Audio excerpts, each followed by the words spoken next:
জোরে বলেন আছে না নাই?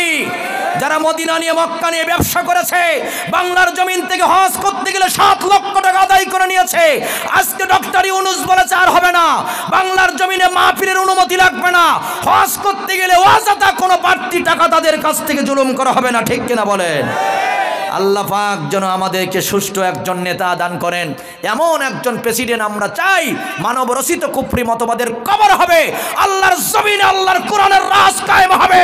যারা বলেন কথা ঠিক না, সেটা যে দলের হোক, আওয়ামী লীগ, বিএনপি, জাতীয় পার্টি, জামাত ইসলামী, 18 দল, 14 দল, 20 দল, চরমনা, ফুরপুরা, সরসেনা, তালগাছিয়া, যারাই হোক না কেন, যদি আবার নতুন করে জুলুম করতে চায়, ওদের অবস্থাও কাউয়া কাদেরের মতো হবে। পারফেক্ট সভাপতি বলে যাদের মানায়, ঠিক সেই মানুষগুলা মাহফিলের স্টেজে আমরা পারছি।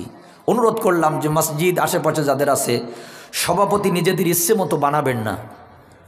মসজিদের কোনো কমিটি গঠন করতে গেলে সূরা তাওবার ভিতরে যেতে হবে। কোন সূরা? কথা বলতে হবে। আল্লাহ রাব্বুল আলামিন নিজেই বলছেন, ইন্নামা ইয়ামুরু মাসাজিদাল্লাহ, আমার মসজিদ, মসজিদ কার? আল্লাহ বলেন যে আমার মসজিদের কমিটি তারা হবে, সভাপতি তারা হবে, 5টা গুণ থাকা লাগবে। 5টা গুণ থাকা লাগবে। কয়টা? এ মোল্লার কথা না, ডাইরেক্ট আল্লাহর কথা। 1 নম্বর হলো, ইন্নামা ইয়ামুরু মাসাজিদাল্লাহি মান আমানা বিল্লাহি ওয়াল ইয়াউমিল আখির, আল্লাহর পর ঈমান থাকতে হবে, আখিরাতের বিশ্বাস থাকতে হবে, এবং নামাজি হতে হবে। কি হতে হবে? নামাজি হতে হবে। ওয়াতা যাকাতা, যাকাত দেনেওয়ালা হতে হবে। সর্বশেষ 5 নম্বর যে পয়েন্ট, খুব মনোযোগ দিয়ে এটা মনে রাখবেন, ওয়ালা মাখশা ইল্লাল্লাহ, আল্লাহর জমিনে ওই মসজিদের কমিটি, ওই মসজিদের সভাপতি, ওয়ালা মাখশা ইল্লাল্লাহ, আল্লাহ ছাড়া দুনিয়াতে কাউকে ভয় করতে পারবে না। মোল্লার বাণী না আল্লাহর বাণী? মসজিদে এই যে আগামীকাল জুমার দিন, আজকে জুমার রাত, মসজিদের ইমাম সাহেব, খতিব সাহেব জুমার মসজিদে জালেমের বিরুদ্ধে কথা বলবে, আপনাকে মাথা পেতে শুনতে হবে। মসজিদের খতিব জেনার বিরুদ্ধে কথা বলবে, সুদ ঘুষের বিরুদ্ধে কথা বলবে, আপনাকে শুনতে হবে। যদি আপনার গা জ্বালা করে, যদি আপনার ভালো না লাগে, এই মসজিদ থেকে সভাপতির ইস্তফা আপনাকে দিতে হবে। এই জন্য কোরআনের মাহফিল, মসজিদ, মাদ্রাসা সভাপতি যেন তেন মানুষকে বানাবেন না। আমি দোয়া করি আল্লাহ রাব্বুল আলামিন জনাব মৌলভী কারি রমিজউদ্দিন ওনার জীবনের গুনাহ, পিতামাতার জীবনের গুনাহকে মাফ করে দেন। সকলে বলুন আমিন। আজকে মাহফিলের আমন্ত্রিত হযরত উলামায়ে কিরাম আলোচনা রেখেছেন জনাব হযরতুল আল্লামা হাফেজ মাওলানা মুফতি হুমায়ুন কবির সাহেব দামাত বারকাতুহুমা আলিয়া। অত্যন্ত গুরুত্বপূর্ণ আলোচনা করেছেন।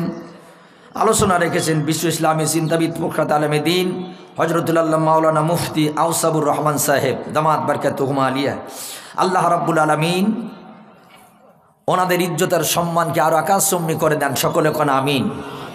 দূরদারাজ থেকে আসা, এই ঠান্ডার রাতে দোলার আসনে বসা দিনদার, ফরেজগার, ইমানদার, মোমেন, মুত্তাকি ভাইরা, পিতৃ সমতুল্য মুরব্বী বাবারা, স্নেহের কচিকাচা মাচুম বাচ্চারা, বিশেষ করে অতি আদরের, অতি নিকটের, অতি মহাব্বতের, হৃদয়ের গহীনে যাদের জায়গা, মণিকুঠায় যাদের স্থান, বৈষম্য বিরোধী ছাত্র আন্দোলনে অসংখ্য তাজা তাজা জীবন ঝরে গেছে, খালেদ বিন ওয়ালিদের উত্তরসূরি প্রাণ প্রিয় আমার যুবক ভাইয়েরা, পর্দার অন্তরালের অবস্থানরতা, পর্দা নাসিনা, ধার্মিকা, গৃহকর্মে ব্যস্ত থাকা আমার মা ও বোনেরা, আসুন আলোচনার শুরুতেই সে মহান মালিকের দরবারে আমরা প্রশংসা করি যে আল্লাহ রাব্বুল আলামিন অত্যন্ত দয়া করে, মায়া করে আমাদেরকে এই কোরআনের মাহফিলে সে রাত 11টা বাজতে গেছে,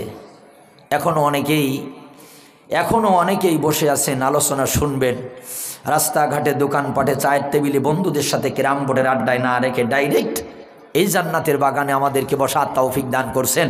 আপনারা কি এখনো পর্যন্ত খুশি আছেন না বেজার আছেন? আপনাদের গলার আওয়াজ বলতেছে হ্যাঁ হুজুর আমরা খুশি আছি। তবে আমরা আরও বেশি খুশি হবে এই জন্য, এই মাহফিলটা যদি 5ই আগস্টের আগের মাহফিল হতো, বিশ্বাস করেন এই মাহফিলের অনুমতি নিতে গিয়া এই কমিটির অনেকের দেখবেন কিছু মুসলিম নামদারি মুনাফিকের কাছে বারবার করে যাওয়া লাগতো, কিন্তু আর বাংলার জমিনে মাহফিলের অনুমতি নিতে গিয়া কারোর কাছে যাওয়া লাগবে না। ওয়াল্লাহি আল্লাহর কসম, কত মাহফিলে 1 মাস আগের থেকে বক্তার আইডি কার্ড জমা দিতে হয়েছে, গোপনে ওসি সাহেবের সাথে দেখা করতে হয়েছে, কোন দলের বক্তা, কেমন ওয়াজ করেন তিনি। এ বাংলার জমিনের প্রমাণ হলো, টাটকা প্রমাণ হলো, একটা মাহফিলের অনুমতি নিতে গিয়ে অনেক জায়গায় 5,000, 10,000, 20,000 টাকা কিছু মুনাফিকদের পকেটে গুজিও দেওয়া লেগেছে। তারপরেও তো আমরা নিরাপদ ছিলাম না। স্টেজে আসার পরে কিরামান কাতিবিনের মতো বসে থাকতে এইভাবে, যেই দলের বিরুদ্ধে নেতার বিরুদ্ধে ওদের সত্য চরিত্রের বিরুদ্ধে কথা হতো, ঠাস করে মাইকটা কেড়ে নিয়ে কুত্তা বিড়ালের মতো অপমান করে কাউন্টার দিয়ে বক্তাকে নামিয়ে দেওয়া হতো। কথা বলো ঠিক কিনা? সেই আল্লাহর বান্দাগুলো কোথায়? আমরা তো তোমাদেরকে খুঁজতেছি। যদি সাহস থাকে আজকে আসো, কলাপাতা হাফিজিয়ার মাদ্রাসায় কাউন্টার দাও, এইখানে বক্তার মাইক কেড়ে নাও, এ বাংলার তৌহিদি জনতা সুতা পিটা করে সাইজ করে ছেড়ে দেবে।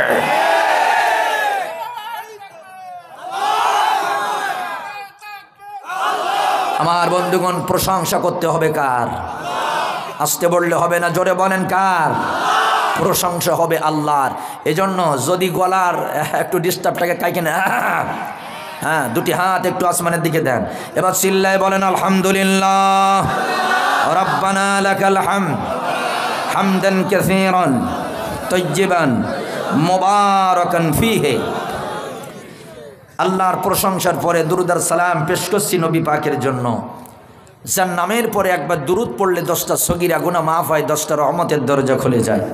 তিনি আর কেহ না, আপনার আমার নবী, বিশ্ব নবী জানাবে মুহাম্মদুর রাসূলুল্লাহ সাল্লাল্লাহু আলাইহি ওয়াসাল্লাম। এমন একজন পাওয়ারফুল নবীর উম্মত হতে পেরে সবাই বলেন আমরা কি গর্বিত না লজ্জিত? গর্বিত।